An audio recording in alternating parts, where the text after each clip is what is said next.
All good?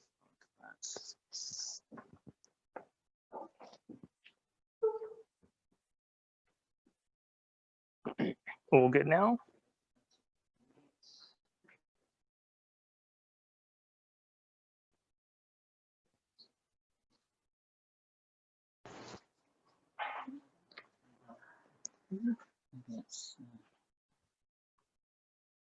Oops, it's connected onto that.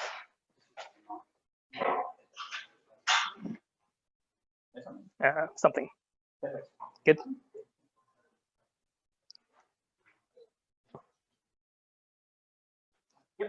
Cool. Thanks for that. No worries. So as I was reading through this, I started to think about product management and some of the things that, that I had heard over the years in terms of advice or in terms of things I've read, which as I've sort of started to challenge and I compiled them into these myths that I'm going to talk to you about. But before I get into that, I want to put some disclaimers out there. So everything you hear today is based on, the things that I've encountered in my own experiences in product. And your experiences might have been different. And so, my myths might be your truths, and that's okay.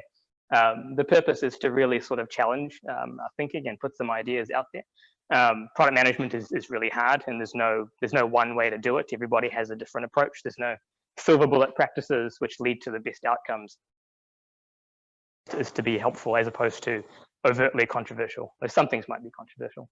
And then finally, it has broader applicability. I didn't put this together with product management of any kind of seniority in mind. There's some ideas in here that are relevant to people who are junior in product as well, all the way up into the really senior roles. So with that in mind, I'm going to get started with a nice non-controversial myth, which is that your product needs a roadmap.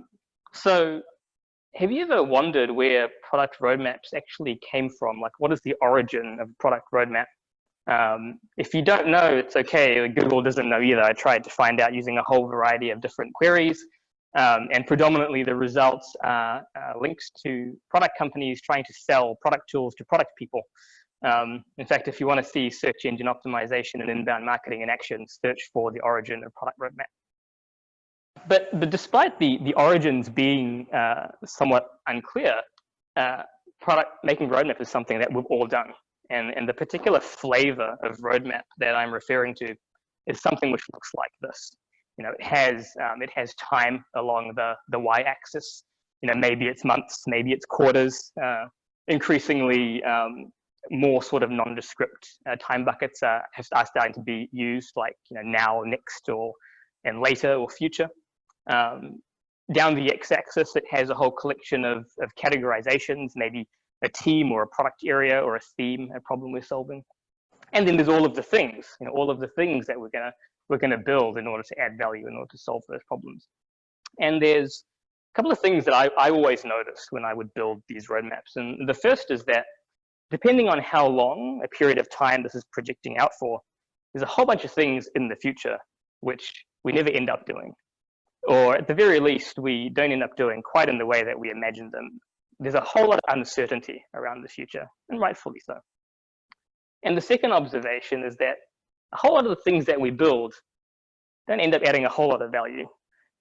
Even if our discovery processes are really good, even if we get good insights about them. And this is also to be expected because, in many ways, a lot of the things placing bets. And we don't know whether they're going to succeed or not until we actually get them out to customers. So are these observations with the roadmaps, are they problematic? After all, they're still allowing stakeholders to group around releases. They're still providing, some signal of intent of where we want to go. And I think that I found them to be problematic in some situations. And one of those situations is if your product roadmap is intending to be an actual roadmap. And so if you were to plot, 2 points on a map like this and get Google to draft a path for you, it's a very high likelihood that you will get to your destination by following that path. But product roadmaps aren't really like that at all. There's often typically a huge amount of uncertainty. It's going to lead us to where we want to go. And often the actual destination itself is pretty obscure, pretty unknown.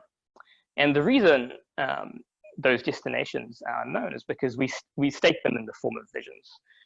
Visions which are aspirational and also fairly unlimited in their scope. And some examples of visions, Amazon have a vision to be the Earth's most customer-centric company. That's their company vision. But even if you take it down to a product vision, the Kindle team have a great one around, paper being the gold standard, and wanting to be, a weightless object that lasts forever and is readable in any light. So how do you roadmap that? It's pretty aspirational goal there, as visions are, because they're meant to galvanize teams around their delivery.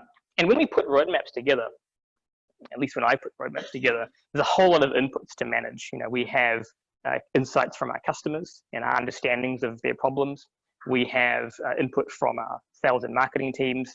We typically have a whole range of requests from our customer success teams, depending on the nature of your product. And then we also have, technical debt and, a backlog around performance and scale and reliability improvements and so on.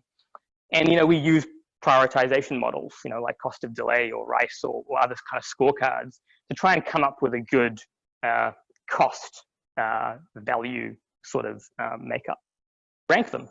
But what I found is that even though I could attempt to sort of project the ROI of a whole bunch of ideas based on those inputs, often these roadmaps would be like the things that we were building wouldn't necessarily cohere together, work with each other in order to provide the maximum impact. They could be quite disparate. And I often felt that the missing thing was strategy. Strategy was the thing that was missing here. But it was hard to find good material on strategy. Like, how do you build a product strategy? A lot of the strategic material around me at the time was sort of mini versions of the vision, a goal, as opposed to something which was sort of directive. And I looked around, and I think that the most useful thing for me personally, when it comes to roadmaps and strategy, has been a model I found in this book, which is actually written around business strategy and product. And it presents a very simple model for creating a strategy. And it involves three components, a diagnosis, a guiding policy, and a set of coherent actions. And the guiding policy is meant to help us ascertain like what's actually happening in our environment. And it involves pretty deep analysis of the current situation. What's actually going on? It's meant to simplify the challenge by identifying its most critical aspects. And then the guiding policy is an overall approach, how we are going to overcome the obstacles and the challenges that are unpacked by all of the insights that we gather. And then finally, the coherent actions work together in order to apply the most leverage to execute the guiding policy and apply the most leverage to our diagnosis. And there's a really good example in the book around NVIDIA and their story. NVIDIA in the late 90s, they had built a product called product which had failed. And at the time, they were figuring out what to do, and their diagnosis of the situation was that gaming was really becoming really popular, specifically internet gaming involving competitive players, and that there was a real appetite for the best possible graphics hardware that you could find. And they decided that they were going to be a graphics hardware company. And they built a guiding policy around 6 monthly releases. That was their guiding policy. We're going to do 6 monthly releases. And the rest of the semiconductor industry at the time was on 18-month releases in accordance with Moore's law. But they could only implement that policy in order to meet that market demand by implementing coherent actions. And the actions they chose to split the R&D team into 3 separate teams, all working on 18-month cycles, but overlapping, so they would deliver every 6 months. And then to invest heavily in emulation and simulation so that they wouldn't have to create a chip and then find all the errors in it during fabrication. And then to standardize all of their software drivers so that every chip ran the same software, but had the smarts to know which chip it was and what routines it should run. And even though it's simple, but quite complex to actually implement, I find it useful as a product person to think about strategy in the same way. What is that business expecting from our product team? What are we being asked to do? Are we being asked to solve an engagement uplift problem? or improve retention or bring more users in? Now we're being asked to help enter a new market or build a new product to attack different segments. And then what do we know about our customers and users, about our competitors, and really just being clear around what we know based on what we're being asked to do by our business. And then when it comes to the guiding policy, it's all about how can we focus our efforts? How can we create a general approach which is not disparate, but rather gives us the most impact for the least amount of investment? And how often should we reassess? And when it comes to the actions, how do we ensure that all of the things that we do actually fit together and work alongside each other in terms of what we do within our product? What metrics should we track? Now, how do we know if this is working or not working? So we went through a process like this, like really over the last year here at UneeQ. We're a company that builds digital humans, which are kind of like chatbots, except you have a human face that is communicating with you and you can speak to. And our diagnosis about a year ago was that there was a really healthy demand for our product, but our price is pretty high, and it was only really accessible to enterprises. Most of our customers their risk with their first digital human, understandably so, because it's an unproven thing, and so they wouldn't go after a really sort of well-crafted problem. They'd try and pick off some low-hanging fruit. Our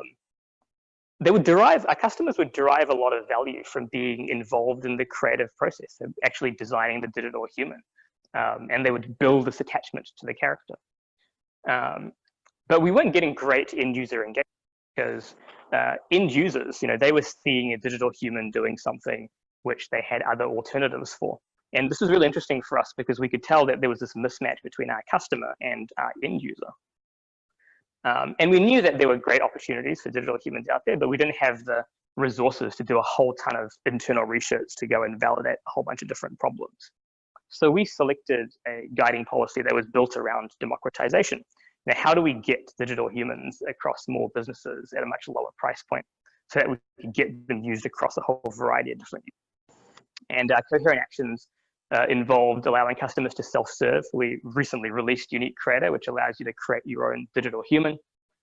We re-architected systems to make them more suitable for external versus internal use. And we implemented a bunch of key integrations to reduce customer friction. And then we identified some key metrics which we would track over a very definite period of time. In our case, how many users were we getting, what the level of engagement was with the characters, and also how active convert. And overall, what I've found is that creating a strategy where everything is anchored around a really clear, articulated diagnosis helps everyone pay attention to those insights. And that if that information changes, if the key insights change, we need to change our strategy. We need to do something different. And so we've moved essentially to a model where we have a product division, which is sort of like our guiding light. We have a number of strategies articulated using that model, which our hypotheses around how we can move towards our vision in the fastest way possible. And then we break that down into quarterly product OKRs, which help align all of the product teams as well as the other teams. And as a result, we also don't really project way out into the future in terms of our roadmap. We are very clear about the fact that our strategies are hypotheses, and then if everyone buys into the strategy, I found that it makes the product person's job a lot easier, because everyone themselves are challenging whether or not something should be on the roadmap, as opposed to coming to product consistently with these new ideas and these new inputs. So I can talk about this topic for quite a long time, but I signed up to 7 of these. So I really think that products benefit from strategy, and the strategy is really well articulated, even though it's quite hard and quite complex. Then we're not as reliant on having to project roadmaps well out into the future in terms of concrete things. I found that particular model quite useful in terms of helping to articulate strategy and getting people to buy in. And I think a really useful question is, like, what problem, if you have a roadmap at the moment, because we're product people, solving problems is kind of what we do. And if it's not solving valuable problems for your business, then there's no to try a few different things out in terms of getting people on board and getting impactful work done. So moving on, number 2, we should ensure that the right decisions get made. This is one I have historically heard a lot about. Product people don't make all the decisions; they just ensure that the right decisions get made. I think every company that I've ever worked for has a sort of speed anxiety. Like, are we going fast enough? Like, why is all this stuff taking so long? And part of it's just a natural perception that can sometimes exist amongst really senior stakeholders. But we do pay attention to that, and we look for ways to go faster. How can we improve our discovery and our planning and execution practices to help us be more effective? We look at our engineering disciplines. How is our CI and CD quality? How frequently are we shipping? How long are changes sitting on staging, and so on. But one thing I found quite useful is like how quick we're making decisions as product managers, because the faster that we make decisions, the less time that our team spent unblocked. And it's easy to fall into a trap of spending a long time on decisions because of the fear of being wrong. There are a whole bunch of different types of decisions that we make as product people. We make decisions around strategy, around the things that we're doing. We make decisions around problem and solution scope, along with prioritization decisions and when to release stuff and detail requirements, and then a whole bunch of other things as well into those. I found this model quite useful. Does anyone know who that guy is? Yeah, it's Dwight Eisenhower. He was the 34th president of the United States. And he was also a World War II general, and he came up with this model it's now called the Eisenhower matrix. And he used how he should spend his time. He delineated things based on their urgency and their importance. And I find looking at the product decisions through the lens of urgency and importance helps us allocate the right amount of time to decisions. So gauging importance, like how important is a product decision, regardless of what that decision is. If we make the decision, can we the next day just go back on it and change our minds without any negative impacts? The thing that we're deciding on, how much is it going to cost in terms of people and time and over resource utilization? What is the potential upside of the thing that we're deciding on, and what's the potential downside? And are there dependencies? Are multiple teams going to be impacted by this decision? They all kind of play into how important a decision is. And when it comes to urgency, like the cost of delay, active delaying the decision negatively impact us? Or does it hold up a whole bunch of other teams or even our customers by just the virtue of delaying? And so I find this quite useful in terms of knowing how quickly to make decisions. If something's and not important, then decide immediately, or defer it. Why spend time sort of putting brain cycles into something which may not matter? If something is urgent but not important, then work with the info you have and decide immediately. If something's really urgent and really important, then we probably need to get like the key stakeholders together, try and make a rapid decision. And if something's important, but it's not urgent, then we have time to go out and get the information we're after, to frame the decision, and to decide an agreed time. And in terms of framing, good things to sort of be explicit around like whose decision is it, and who needs to be involved, and how much time should we spend on the decision. One thing I found is it's important, like as a product person, we don't want lots of important but urgent decisions to become urgent and important decisions, because that pisses everybody off, our teams, our stakeholders, And that requires just a degree of sort of foresight. Some examples here that we've used recently. We had to decide whether we used a video or a static image of a digital human on our sign-up page. Very minimal cost to implement either way. Very easy to change our minds at any time. And so that was something that we were able to make, basically instantaneously. We had a failed version upgrade of a key technology. And that was urgent because effectively the team had to make a call straight away. Do we persist or do we stop? Otherwise they were going to be blocked. But it also wasn't important because nothing was really riding on the success of that version upgrade.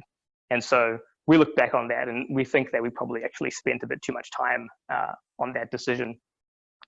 As we got close to the launch of an MVP, we realized that we weren't going to have time to complete, a key feature in that MVP. And we had to make a launch versus no launch decision. And in that situation, we categorized that as urgent and important. And we brought people together and we articulated the situation and got a decision quickly. And then we knew that we wanted to design a new animation system for our characters, and really important because it was going to have a high cost. Once we got it out there wasn't going to be any easy way to roll it back. So we gave ourselves time to make that decision due to its importance, and framed it and involved the key people and decided at an appointed time. So overall, most decisions tend to not be that important. And it's okay to be wrong sometimes, provided that we're right when it really matters, in the important situations. Good decisions can be painful because when you're making decisions quickly, more people would disagree with you, and that can be a little uncomfortable. But at the same time, if everyone's always agreeing with your decisions, then that's potentially the same decision they would have made if you weren't there. And so, what value are you really adding? And then considering the amount of time we spend on decisions through the lens of importance and urgency, I find really useful in terms of helping teams accelerate. Product managers don't need to be technical. This is a quick myth. I'm sure we've all seen this breakdown of what a product manager is in terms of being sort of the link between user experience, technology, and business. I'm a little biased. My background is in engineering. I started off as a developer, but I've found overall technical knowledge to be really, really useful in product management, and for a number of key reasons. Strategy, like aligning, our aspirations with the actual capabilities we have. Engineers are really used to sort of pie in the sky people coming up with great ideas, but not having any sort of inkling as to how achievable it is. It's really refreshing when they get to work with a product person who can kind of weigh in on both, an idea as well as its feasibility. Prioritization decisions. It's quite hard to make good prioritization decisions if you can't consolidate the user experience element and the business element and also the engineering elements of that. When it comes to speed versus quality trade-offs, which are like a constant ongoing thing, teams are always making assumptions around how confident are they around the problem they're solving, and how confident are they around the solution that they're building for that problem. And without some good technical knowledge, it's pretty hard to actually weigh in on this or challenge some of the decisions that engineering teams make when it comes to speed and quality. Technical knowledge helps us pay attention to performance, reliability, and scale. Try to proactively identify and mitigate risks because we can see things based on our knowledge of the problem that we're trying to solve that our engineering teams sometimes can't. Efficient planning and refinement. So this is a big one. When it comes to actually having productive sessions with engineering teams, you don't want to have everything translated for you. They work a lot more smoothly when there's a high fidelity conversation where everyone sort of knows what's going on. Estimation. Engineers, they don't like telling us how long something is going to take.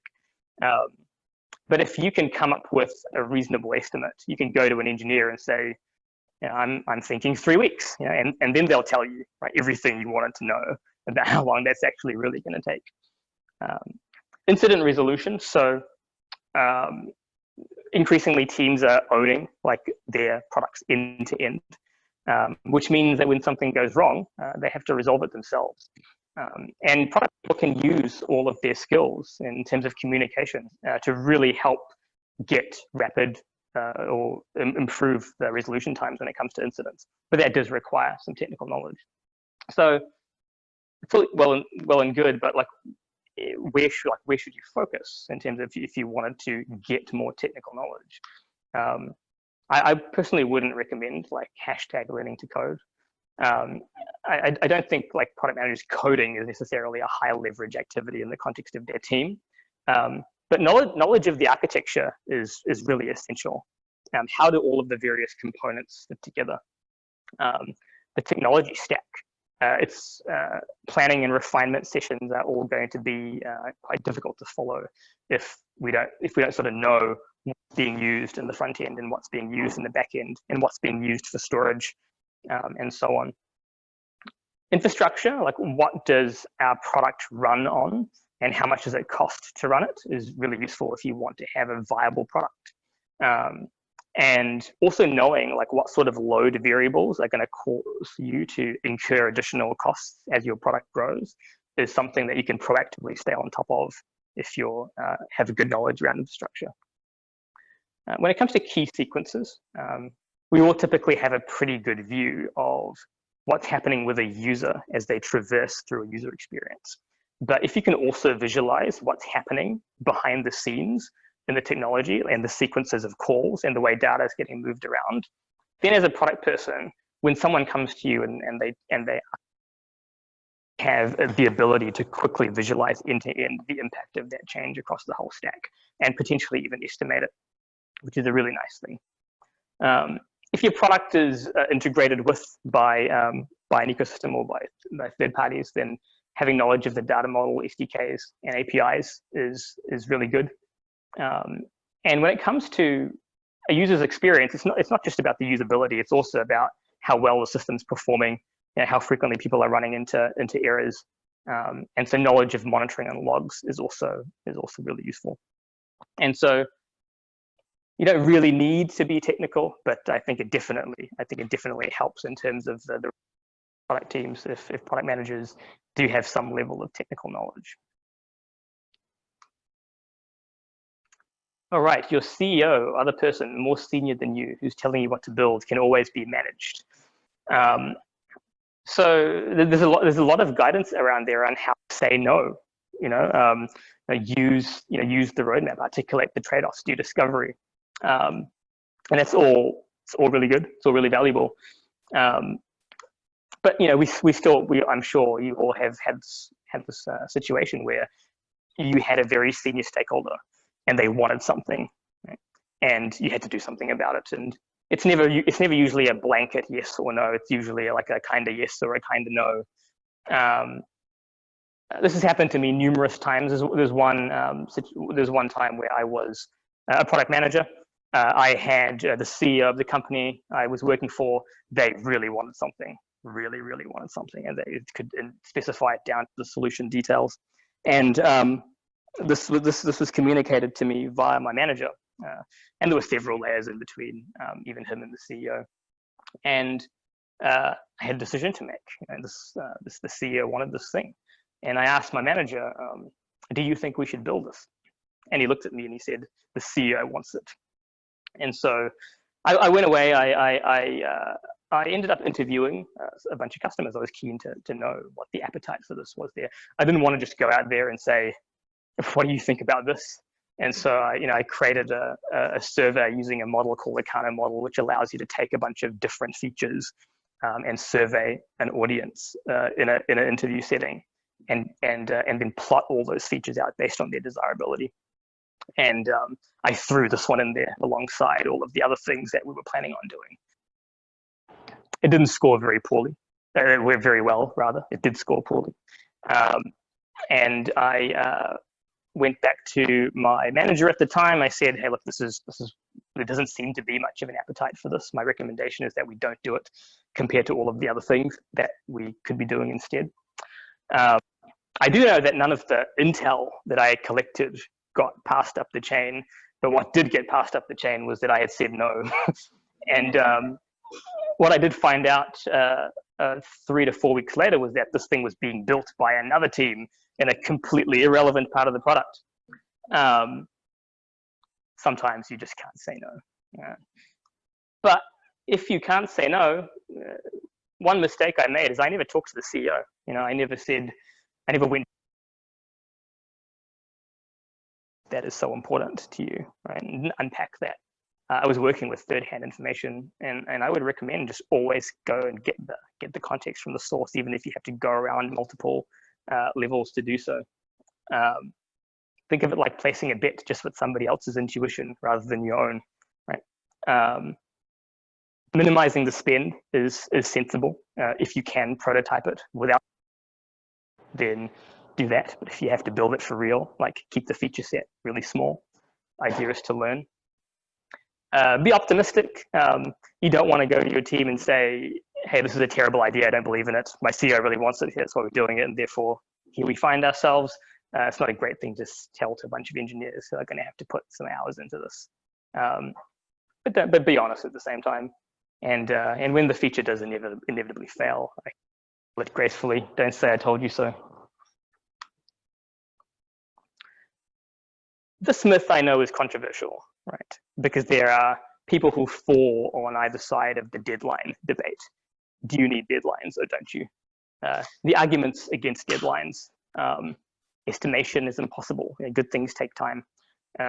Deadlines are artificial, but nothing really bad happens if you miss them. Business folk don't understand how hard it is to build something good. You can't compromise on quality.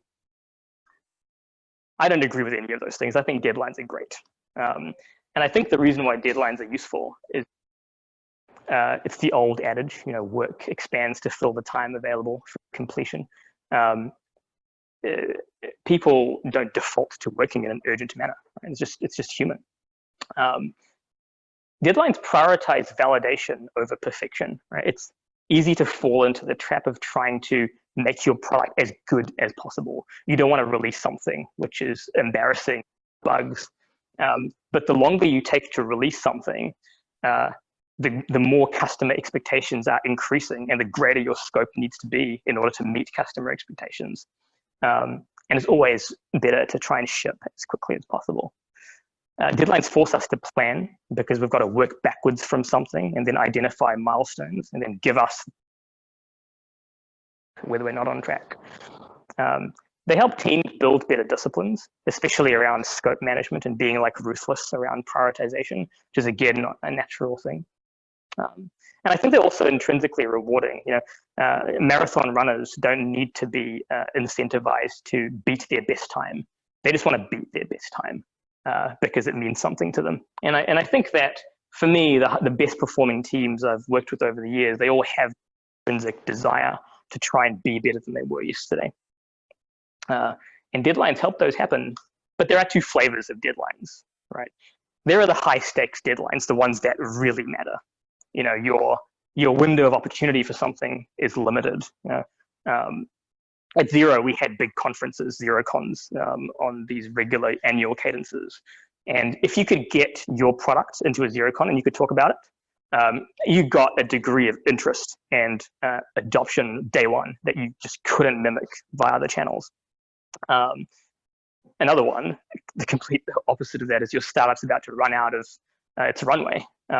These are things that the dates don't shift, not easily. And in those situations, it's important to be really transparent to the team, over communicate the ramifications of a missed deadline. This thing, it's immovable. And be really transparent with stakeholders around the trade-offs. It's found for stakeholders to sort of forget all of the different concessions that are having to be made as you get close to an immovable date for delivery. So being really, really clear about that helps. When it comes to the low stakes deadlines, the ones where there is no calamitous outcome to the date shift being shifted. Encourage because it's hard to get into that sort of intrinsically rewarding type of behavior if the dates are being imposed. Right? And reward met deadlines, because without the rewards, then there's no incentive to keep challenging yourself to get better. For PMs, I mean, PMs do generally take deadlines seriously, but in terms of the actions, I found that like prioritizing ruthlessly is a behavior which reinforces for the team that the deadline is important. Whereas if we're constantly sort of randomizing them or throwing new things into the backlog or whatever, then they'll keep diversifying their focus and not pay attention to the thing which really matters. Keeping distractions away from the team the same. Making decisions quickly. We already talked about that one. So for me, deadlines are great, really useful. All right, we're on the home stretch, couple of minutes left. Product owners aren't product managers. Well, historically, this was true. This has been true. Traditionally, a product manager is someone who works within a company which focuses on product, usually technology related, and they identify customer needs and they look after the vision and the strategy, and they take solutions to market. And a product owner has more of a role on a Scrum team, and they prioritize the backlog and they grouped it and they were responsible for story acceptance. But we don't really see many product owners of that sort of style, at least for me, anymore in terms of that role on a Scrum team. What we do see is we see lots of product companies that have a product manager and a product owner job. And usually the product owner reports to the product manager, and the product manager is externally facing. They liaise with the customer. They work with a lot of the internal stakeholders. They own the strategy and the vision. And the product owner is sort of like a backlog administrator, and they're internally focused and they work with the technical teams. I've never been a fan of this model because this model doesn't allow, in my view, people who are tagged with product owner to get that exposure that they need to really understand the problems they're solving, the customer needs, the skills they need to actually be effective and build good product. I much prefer this model where all product people are product managers, and they all get sort of exposure to all of the different key areas. And the only thing which really changes is the degree of their autonomy and the scale at which they operate. So when it comes to their exposure to vision and strategy, it's a smaller scope as opposed to a larger scope if you're more junior as opposed to more senior. And the same really across the board. And I think that allows product people to get the wide array, build a wide array of skills they need in order to be effective, and then grow their seniority in terms of their scope. But if you are someone who finds yourself currently in that definition of a product owner like role, don't anchor your individual goals to the roles which exist in your company, because every company is different. But focus on the skills and the capabilities instead. I recommend looking for ways actively, like if you're in the situation, to expand the boundaries of your current role if it doesn't involve those essentials. I wouldn't go to your manager and say, I want your job, but be transparent about the things that you want to do. And I find looking outside of the PM discipline really useful when it comes to learning. There's some great material in the UX design space and in the business strategy space and in the engineering space, and exposure to all of that will help level you up as a product person. Look to the future, like keep an eye out for opportunities. I personally just don't think it pays to spend time working in that entirely backlog orchestration mode. And so I thought we'd end with a myth that we can all appreciate, which is that it's on the backlog. It might be on the backlog, but usually on the backlog means that we're not doing this anytime soon, if ever. And when we tell stakeholders that it's on the backlog, it usually means that we've heard you out, but now we're absolved of any further responsibility pertaining to this thing you asked for. This can lead to extraordinarily large backlogs. Extraordinarily large backlogs create a backlog tax for you, which means that periodically you have to look through those items and refresh your mind around what the context was, and then remind yourself that, you know what, it's not important, and it can stay where it is on the backlog, and then you keep going through this again and again. Don't do that. Like, keep the backlog short. So anything which is important is going to come back. It can also lower your credibility among your stakeholders, right?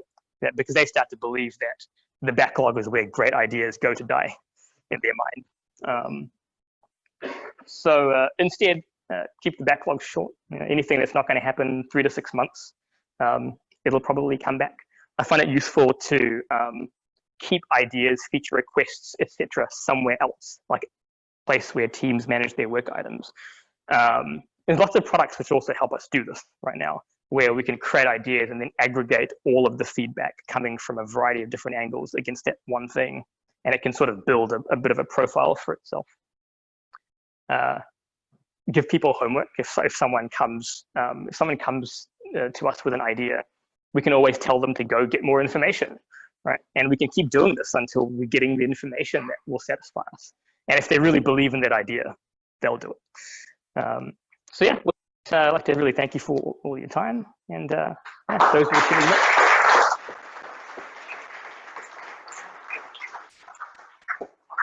Thanks very much for that, Shehan. That was very controversial. You know, you said before, you know, the whooshing sound of deadlines going past, or the sound made by controversial opinions is a million keyboards firing up and probably a million opinions in the room. So really keen to see, firstly, have we got any questions from the room? Come on, there must be something. Oh, there we go. How do you avoid roadmaps becoming featureless? So the question was, how do you avoid roadmaps becoming featureless? Yeah, I mean, I think that the move towards highly thematic roadmaps can create that, where you want to hedge against promising that you're going to do things that are on some distant time horizon, but you also want to give an indication of what you want to do. But that can become really obscure, right? And it becomes featureless, like you said. And I think that, I mean, for me here, I think the OKR system comes in really useful, where over a period of time, you're actually committing to concrete things that you're going to do. But it's for a period of time. You know, it's for a period of time over which you're trying to validate a hypothesis. And then you're staying away from being featureful over those longer time horizons. But that's my view. We'll go for a question from Zoom. What have we got there, Celia? From Yassith, we've got one pretended use of a roadmap is to give a sense of false security to stakeholders saying, we have a plan. How did you manage your stakeholders when following this approach? Yeah, I think the most effective thing was that strategy component, because it provides a plan. It just states quite explicitly the duration of the period of time over which that plan is going to be tested.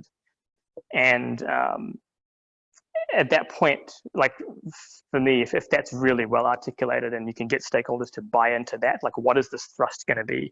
You know, here's all of the things that need to come together across the organization, not just product.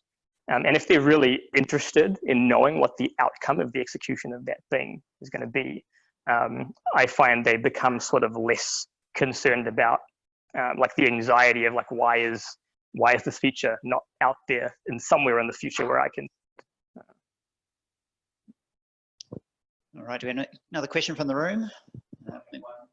Sorry, just go down the front. How can you get teams to buy into deadlines? So the question is, how do you get teams to buy into deadlines? Good, controversial question. When you say buy-in, what do you mean? They believe that they want to actually meet that deadline.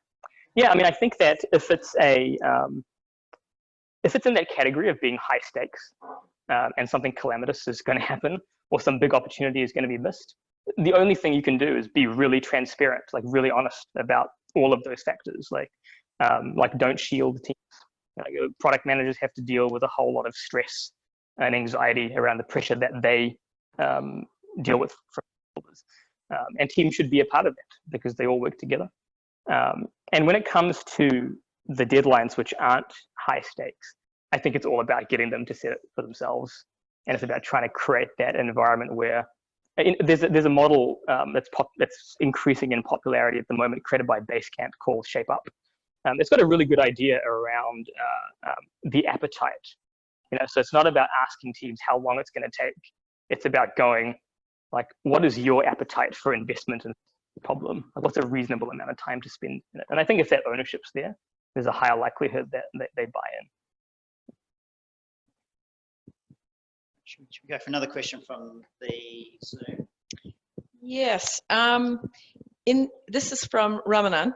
In terms of scraping PO role and scrapping, PO role and making everyone product managers, why do you think many organizations haven't adopted this?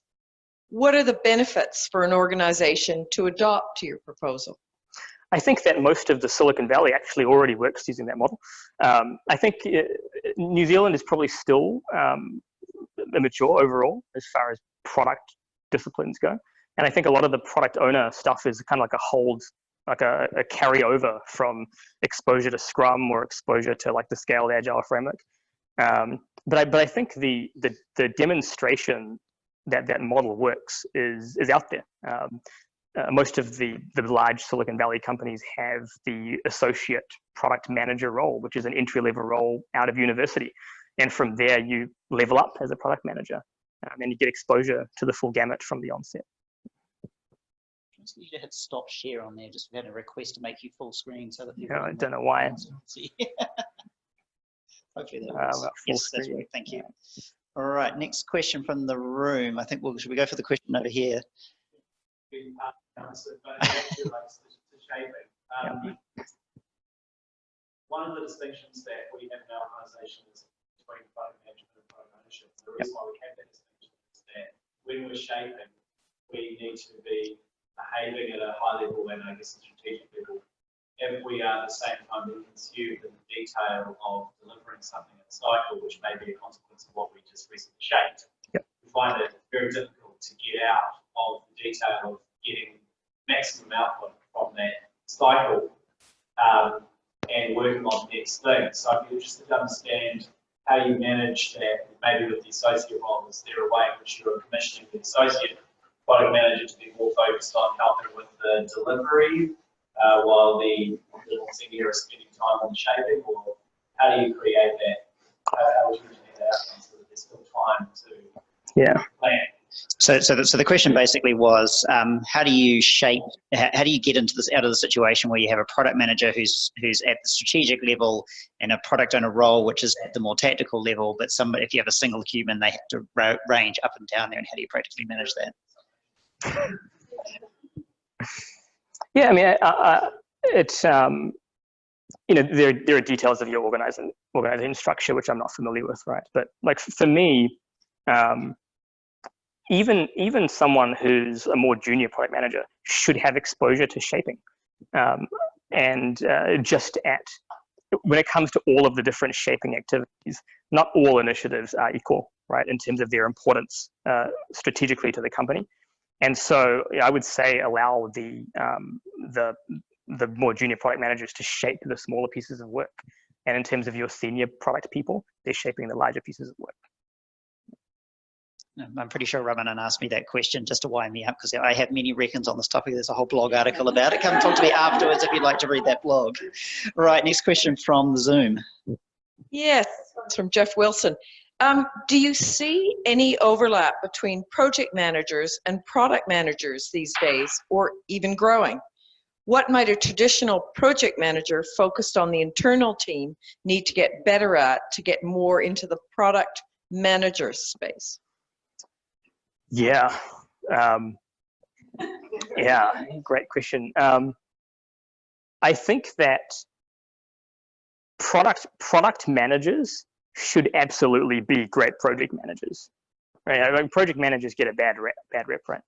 But there's some of those skills which are really useful. Like paying attention, like really understanding that whole, scope, resources, time constraints, and managing them, really rigorously.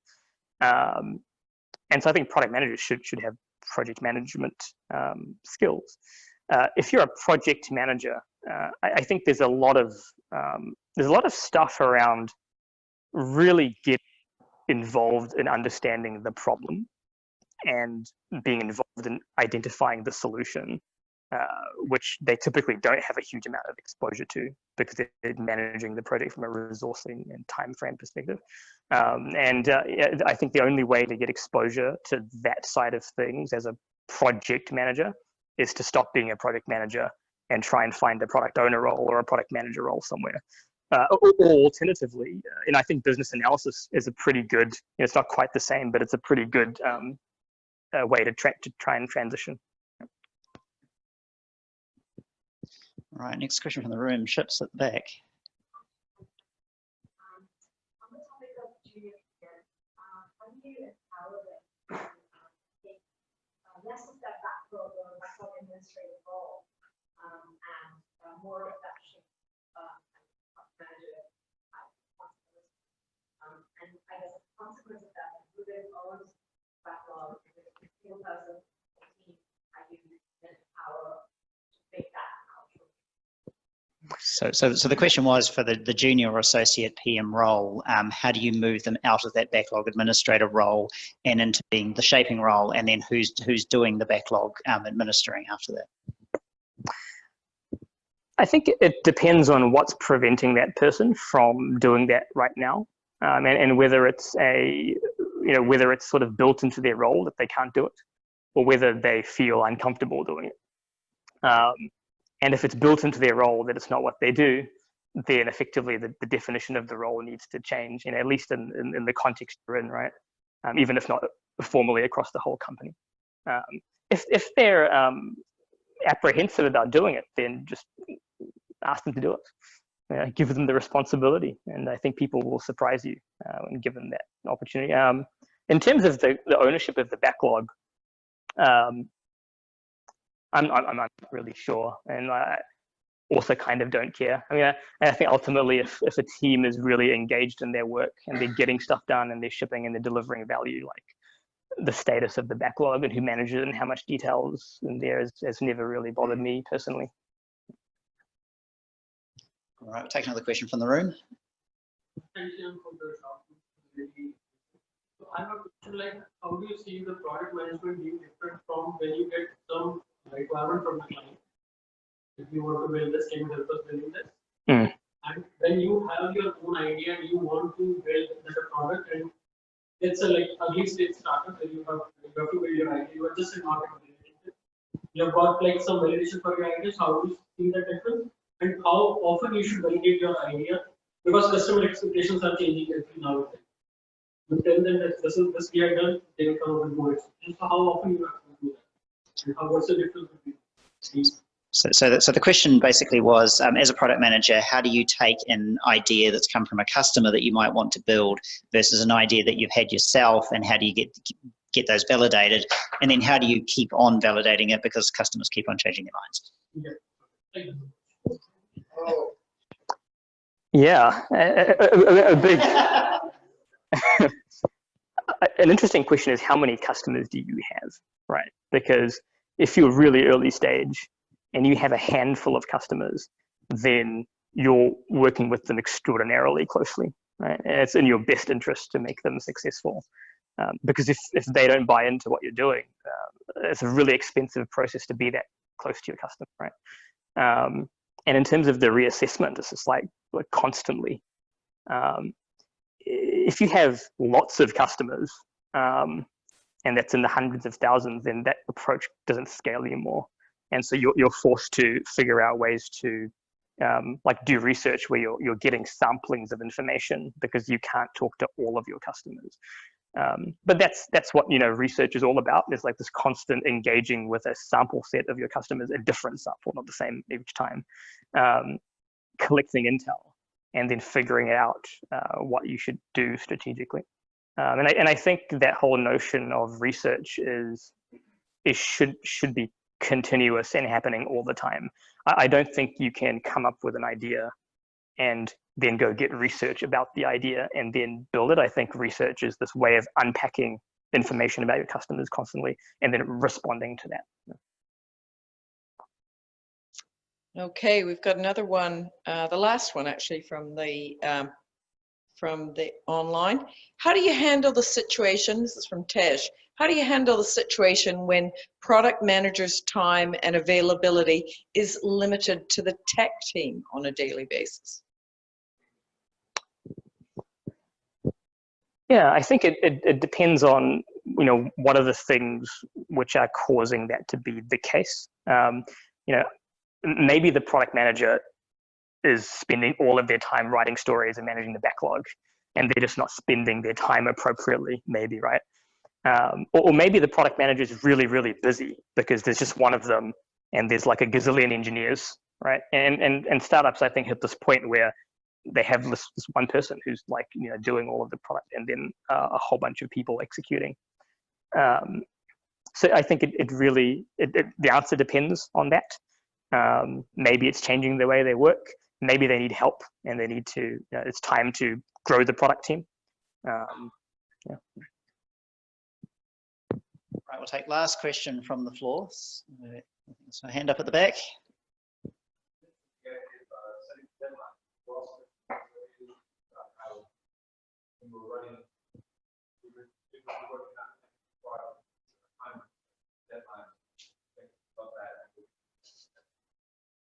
How do you manage yourself targeting